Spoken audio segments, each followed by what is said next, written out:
Yes, today we are going to read a epic poem which is Paradise Lost written by Milton.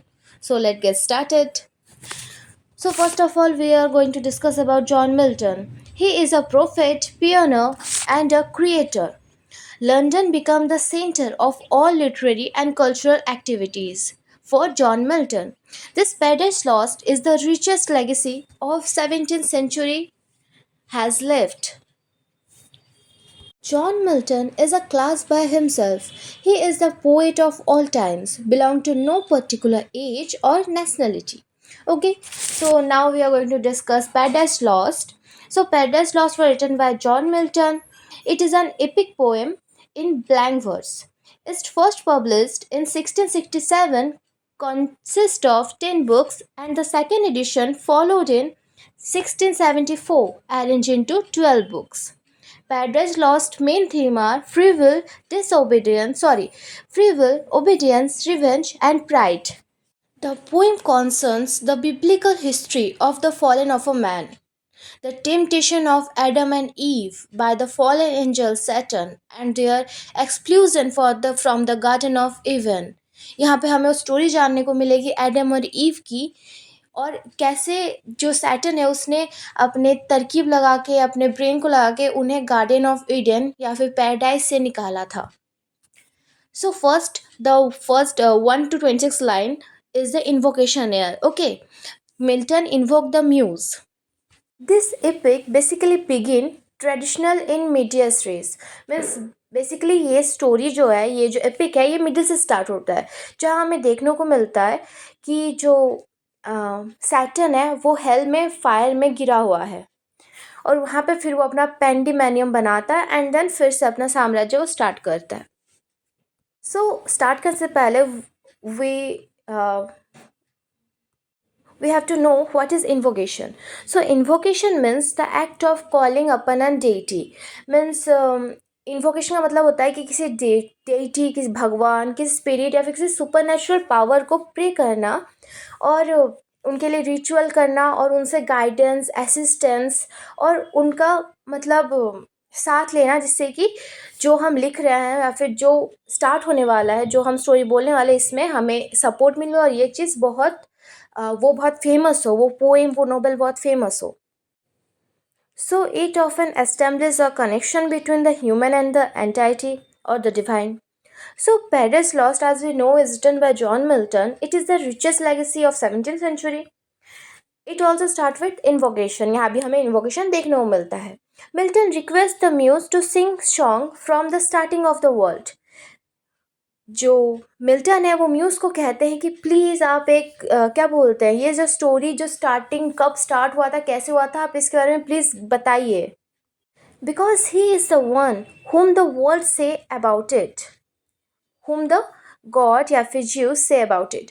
Because वही एक है जिसे juice ने बताया था, और उन्होंने कहाँ बताया था, जब वो माउंट होरिब पे वो गए थे अपना सिप को चराने के लिए, भेड़ बकरे को चराया जाता है ना, तो उसके लिए जब वो गए थे वहाँ पे उन्हें लॉ रिसीव हुआ था at the highest peak of सैनिया, SANAI, सैनिया. ओके, तो उनको वहाँ पे वो लॉज मिले थे भगवान के द्वारा. तो ये वाला जो है हमारे पोएट मिल्टन बोलते हैं, इन्वोक करते हैं म्यूज़ को और उन्हें कहते हैं कि आप ये जो स्टोरी है कैसे वर्ल्ड स्टार्ट हुआ आप सबको बताइए, बिकॉज आप ही को पता है, क्योंकि ज्यूस ने बस आपको बताया है. माउंट, जब आप वहाँ पे माउंट में तो आप गए थे, क्या बोलते हैं, शिप को चलाने के लिए, फिर when you are going to tending ships on Mount Horeb and receive the law on the highest peak of Sinai. Okay, so Milton requested Muse to sing about the disobedience and how by eating the forbidden fruit they have to leave Eden until Jesus come and restore the mankind again by giving his life. So basically वो बोलते हैं, वो muse को request करते हैं कि आप सुनाइए हमें उस डिसोबीडियंस का स्टोरी, कि कैसे कैसे एक फ्रूट, एक फॉरबिडन जिसको भगवान ने मना किया था, वो फ्रूट खा के जो एडम और ईव थे उन्हें ईडन को, ईडन जो ईडन गार्डन है, पैराडाइस है, उसको कैसे छोड़ना पड़ा, और कब तक उन लोग को वहाँ से मतलब दूर रहना पड़ा, अंटिल जब तक ज्यूस आके अपना लाइफ देके सब कुछ रिस्टोर नहीं किए, वरना ये जो उन्होंने फॉरबिडन फ्रूट खाया था, भगवान ने टोटली उन्हें बहिष्कार ही कर दिया था, बट ज्यूस आए उस वजह से सब कुछ ठीक हो पाया। So mainly he wanted the help of God to write his epic from the beginning. उन्हें बिगिनिंग से लिखने के लिए गॉड का हेल्प चाहिए। ओके और वो किस बारे में लिखेंगे ना, जो चॉइस है, जो प्रॉब्लम क्रिएट हुआ है हेवन और अर्थ के बीच में, इसलिए वो इन्वोक कर रहे हैं गॉड को इस एडवेंचरस सॉन्ग में। मतलब इस एडवेंचरस सॉन्ग में वो इन्वोक करे कि भगवान आइए आपका आशीर्वाद दीजिए, जिससे कि ये जो मैं एपिक लिख रहा हूँ ये बहुत फेमस हो। The poet want to write something even above the classical work, क्योंकि पोइट को ना क्लासिकल वर्क से भी ज़्यादा बेटर कुछ लिखना था। इस अनअटेम्प्ट इन प्रोज और राइम, तो इस वजह से उन्हें वो गॉड को बोल रहे थे कि मुझे आप हेल्प कीजिए, क्योंकि मुझे क्लासिकल नॉर्मल कोई क्लासिकल वर्क नहीं लिखना, मुझे उससे बढ़ के कुछ लिखना है। So he requested god who created the world and know everything to remove darkness within him.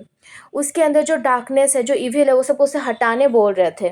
That his low will rise, मतलब जैसे कि वो उसका जो चीज़ है, जो मतलब जो गलत है वो सही करे, जो डार्कनेस है उसको चेंज करे, उसको लाइट बना दे, उसे सपोर्ट करे, जैसे कि वो क्लियरली जस्टिफाई करे कि गॉड ने जो किया वो ह्यूमन काइंड के लिए कैसे सही था। और इस लाइन्स में, in this lines the poet invoke और request the muse to sing the song at the beginning of the mankind that convey the lesson that God do everything for our betterment, and through Paradise Lost he successfully and beautifully convey this message. So ये रहा हमारा 1 to 26 line. इसके बाद का पूरा हम लोग करने वाले हैं अभी इसी वीडियो में। Okay, so as we know, the poem started from the middle, presenting Saturn with his angel now falling in hell due to Saturn fight with God with the support of one third angel। तो poem start होता है middle से, जहाँ पे Saturn को दिखाया जाता है जो अपने एंजल, जितने भी उसके एंजल्स होते हैं या फिर वॉरियर्स होते हैं, उनके साथ वो हेल में पड़ा होता है। और वो क्यों पड़ा होता है? क्योंकि सैटर्न का फाइट होता है गॉड के साथ, और वो अपने 1/3 एंजल, जब फर्स्ट वॉर हुआ था तो वो क्या किए थे, गॉड गॉड के पास इतने एंजल थे, उनके 1/3 एंजल के साथ वो आ गए थे, मतलब उनके साथ वो लड़े थे।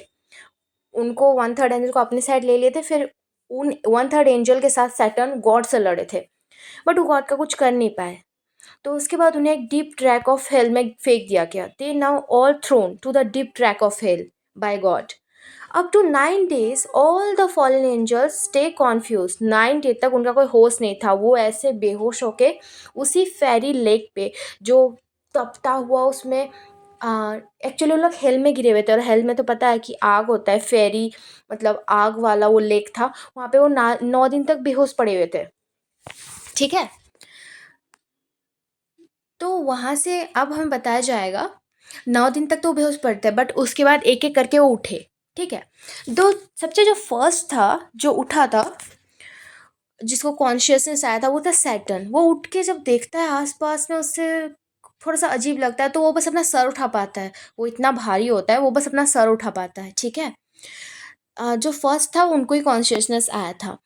ही wake up all the fallen angel, और वो पहले तो उनके पास बेल्जियम पड़ा होता है जो उनका फेवरेट ये होता है। ये मतलब यहाँ पे बहुत सारे एंजल्स की बात की गई है, तो फर्स्ट है सेटन। ठीक है, सेटन है, उसके बाद आता है बेल्जियम, जिसका हम लोग थोड़ी देर बाद पढ़ने वाले हैं। तो फिर उसको उठाते हैं, उसके बाद उन लोग सबको उठाने के बाद वैसे ही उन लोग का जो ट्रेन ऑफ डेविल्स है, उन लोग एक एक करके उठता है, और उन लोग फिर वापस से फेरी लेक के साइड में एक जगह पे वहाँ पे जाता है, और वहाँ पे उन लोग सैटर्न से बात करता है, और बाद में उन्हीं को अर्थ पे पूजा जाता है। ठीक है, मतलब बेसिकली वो जो फेरी लेक से उठने के बाद वो तो हेल में रहने लग गए, क्योंकि हेवन से उसे निकाल दिया गया है। उसके बाद वो एक एक करके अर्थ में आके अपना जगह सिक्योर करने लगे, लोगों के मन में अपना डर बिठाने लगे, जैसे कि लोग उनको पूजने लगे। ठीक है, the first among them is Saturn, वो लीडर था इन फॉलन एंजल्स का। Before this rebellion and fall, Saturn was the highest of the archangels. तो ये जो रिबेल किया ना गॉड के अगेंस्ट, उससे पहले वो सबसे हाईएस्ट पोजीशन पे था, मतलब बेसिकली पहले गॉड थे, उसके बाद सैटर्न था, बट उसको वो चीज़ अच्छा नहीं लगा, उसे फर्स्ट में जाना था, जिस वजह से उसने वॉर किया। In power and position he was only the sorry He was next only to God, but he is not satisfied. He gathered one third of angel, और उसने क्या किया, वन थर्ड ऑफ एंजल को जुगाड़ किया और उसने वॉर डिक्लेयर कर दिया गॉड के अगेंस्ट, ठीक है। They defected in the hand of almighty, और वो भगवान के हाथ में हार गए। He was the leader in the war against almighty. Some epithet, एक इंसान के कई नाम हो सकते हैं, तो यहाँ पे भी जो सैटर्न है उसके लिए कुछ एपिथेट यूज किए गए हैं, जैसे कि arch enemy, infernal serpent, apostate angel, ठीक है। ये सब उनको, सैटर्न को रिप्रेजेंट कर रहे ये सब नाम। Next to Saturn, Beelzebub is lying there. जब सैटर्न सर उठाता तो हम बोले ना वहाँ पे बेल्जीबब रहता है, तो वो उनका फेवरेट रहता है, ठीक है। ज़्यादातर उनसे वो काउंसिल लेते हैं। तो next to Saturn, Beelzebub is lying there, who was mutually united with Saturn in thought and council. वो टोटली सपोर्ट कर रहे हैं उनका, जितना सैटर्न का मतलब इस पे हाथ है ये वॉर में, उतना ही इनका भी है, ये उनको फुल्ली सपोर्ट कर रहा है। And have to face equal destruction in the war, और वॉर में भी उनको इक्वल डिस्ट्रक्शन सहना पड़ा, क्योंकि भाई लड़ने दोनों गए थे, तो हार होगी तो दोनों की होगी ना। Milton call him next in crime. Milton बोलते हैं ये जो बंदा है ना, ये नेक्स्ट इन क्राइम है, मतलब सैटर्न के बाद अगर कोई उसके क्राइम में सपोर्ट कर रहा है तो यही बंदा है। But after the war he accept God as almighty. But जब लड़ाई हो गया, 9 दिन तक जब वो लोग हेल में पड़ गए, भाई उसका हो गया, वो बोलता है नहीं भाई भगवान को हम मानते हैं, अलमाइटी अलमाइटी होता है। अब सैटर्न उसको जितना भी समझाने का ट्राई कर रहा है कि नहीं हम वापस लड़ेंगे, हम हारेंगे, तो ये बंदा समझने को रेडी नहीं है, बोलता है नहीं भाई हमसे नहीं हो पाएगा। Saturn try to convince him, but he accept the punishment of God. और वो बोलता है कि नहीं नहीं भाई मैं गॉड का पनिशमेंट आराम से एक्सेप्ट कर लूँगा, वो अगर बोलेगा मुझे नौकर बन के रहना तो मैं रह लूँगा। और वो जो है चीप डेविल है सैटर्न का, ठीक है।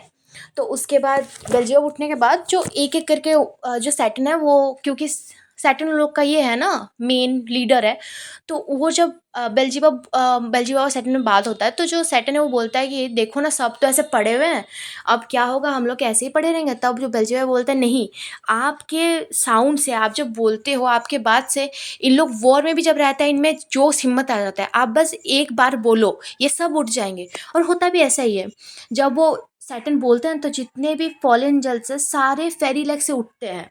तो उसमें से जो फर्स्ट जाता है सैटर्न, सब पहले फेरी लेग से सब उठते हैं, फिर सब लोग ना आसमान में ऐसे ऐसे घूम रहे होते हैं, जैसे क्लाउड होता है ना उसी की तरह उन लोग आसमान में पूरा चक्कर काट रहे होते हैं, ठीक है। और जब फिर एक एक करके आके सैटर्न के सामने रुकता है, तो उसमें हमें डिस्कस बताया गया कौन कौन था। जो पहला जो था वो था मोलोक। वो फर्स्ट पर्सन था जो फेरी लेग से उठा, सैटर्न के कॉल पे उसके पास आया। लेटर बाद में वो जैसे बोले ना बाकी सब लोग जो आए उन लोग बाद में वर्ल्ड में उनका पूजा करने जाने लगा, ठीक है। तो लेटर बाद में वो क्या करने लगा, लोगों को करप्ट करने लगा, जैसे कि लोग उसकी वर्शिप करें।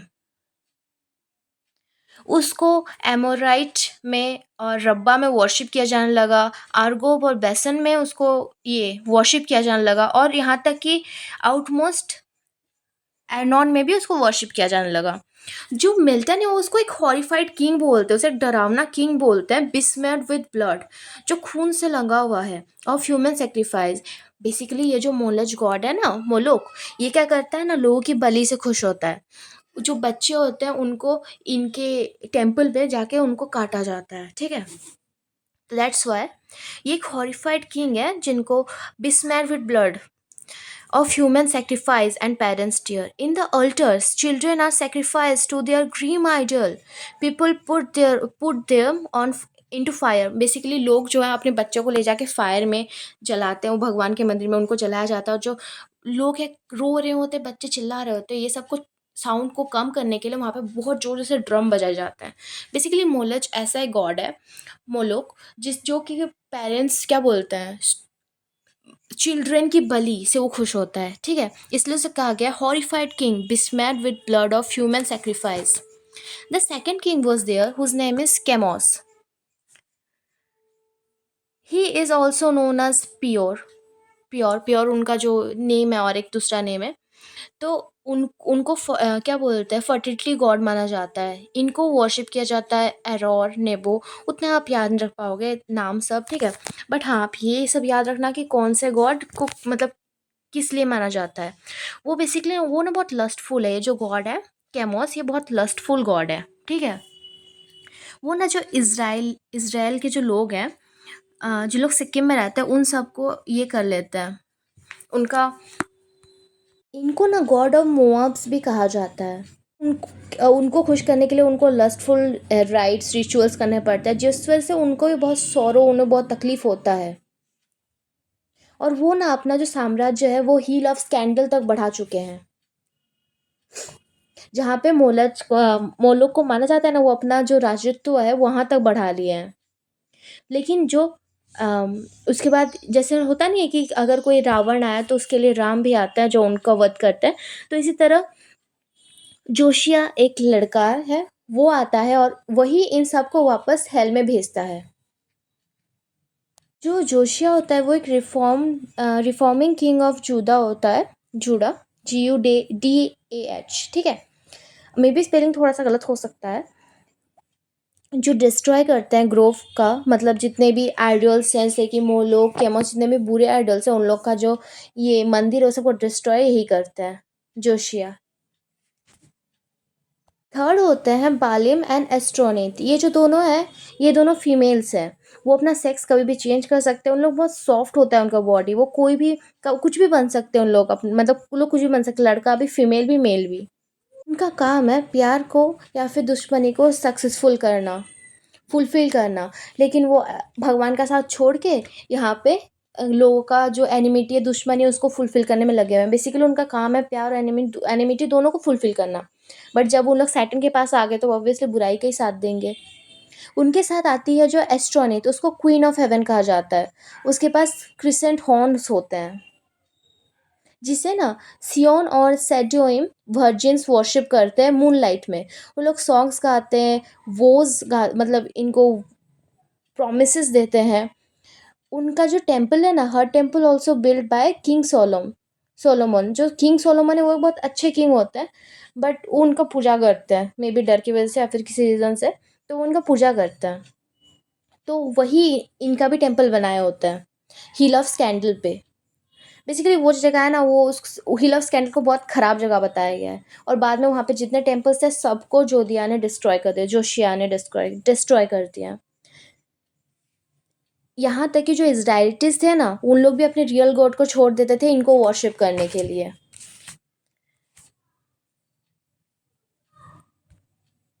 नेक्स्ट गॉड इसका एक्सप्लेनेशन किया गया है वो है थैमोस। ये एक साइरियन गॉड है जिसको जिसका ग्रीक फॉर्म एडोनिस है, जो हम लोग को इलियड में देखने को मिलेगा, ठीक है। ये क्या बोलते हैं, गॉड ऑफ वेजिटेशन है एंड रिन्यूअल है। बट यहाँ भी हम देख सकते हैं कैसे अच्छाई का साथ, मतलब गॉड लोग अच्छे अच्छे गॉड भी यहाँ पे सैटर्न का सपोर्ट किए हुए हैं, ठीक है। ये गॉड ऑफ वेजिटेशन है। बेसिकली जो एक लाइफ साइकिल होता है कि पेड़ में पत्ता आता है, फिर फ्रूट्स होता है, फिर वो झड़ जाता है, ये पूरा साइकिल ये वाला शो किया जाता है। मतलब इनको उनका देवता माना जाता है। जिनका माना जाता है कि ये जो थैमोस है, इनका डेथ हो जाता है समर सीजन में, जब जो पेड़ से पत्ते वत्ते सब झड़ जाते हैं, जो कि सिंबलाइज करते हैं the withering of plants and the return was celebrated. और जब सारे पत्ते आते हैं वापस से, नए नए पत्ते आते हैं, तब उसको क्या सेलिब्रेट किया जाता है ना, क्या बोलते हैं, celebrated as the part of fertility cycle. जो सायरियन डैमसल्स है और जो शियोन्स डॉटर है, उन लोग इसकी किस्मत पे रोती है कि इनके साथ ऐसा क्यों होता है। ये एक एग्जाम्पल है जिसकी ह्यूमनिटी कैसे गॉड के द्वारा, मतलब गॉड के हाथ से फॉलन एंजल्स ले लिए हैं। इग्नोर दैट साउंड, वो कुछ बर्ड्स है चींची कर रहे हैं शाम के टाइम में। He is one of the example of humanity is taken away from God by fallen angel. Next one is dragon. ये एक सी मॉन्स्टर होता है और इनके वेट अ मिनट। सो ये एक सी मॉन्स्टर होता है जो अपवर्ड मैन होता है और डाउनवर्ड फिश होता है। इनके साथ भी एक बहुत बुरा कैलेमिटी हो चुका होता है कि इनके टेम्पल में जो इनके वॉरशिपर्स हैं ना, उन लोग क्या करते हैं कि कुछ भगवान का जो होता है भगवान मतलब गॉड, आर्क ऑफ जो गॉड होता है बेसिकली कुछ ऐसे दस्तावेज टाइप के होता है जो भगवान के होते हैं, ठीक है। पेपर्स वगैरह जो होते हैं, ग्रंथ टाइप का, वो कुछ लाके उन लोग ना ड्रैगन के टेम्पल पे रख देते हैं, जिस वजह से उनका स्टैचू जो है वो ब्रेक हो जाता है।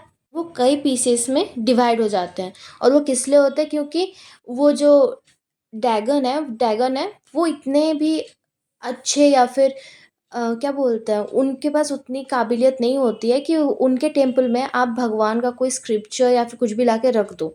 और इस वजह से उनका जो स्टैचू है उसी रात को गिर जाता है, एंड वो क्या बोलते हैं, टूट के उनके बहुत सारे पार्ट्स हो जाते हैं। जैसे कि उनका जो हेड है वो टूट जाता है, और जो उनका हैंड है वो भी अलग हो जाता है उनके अपने ही टेम्पल में, जिस वजह से जब उनके फॉलोअर्स या फिर उनके वॉरशिपर्स आते हैं तो वो रोते हैं, क्योंकि उन्हें खुद पे खराब लगता है खुद पे कि मेरी ये हालत हो गई है।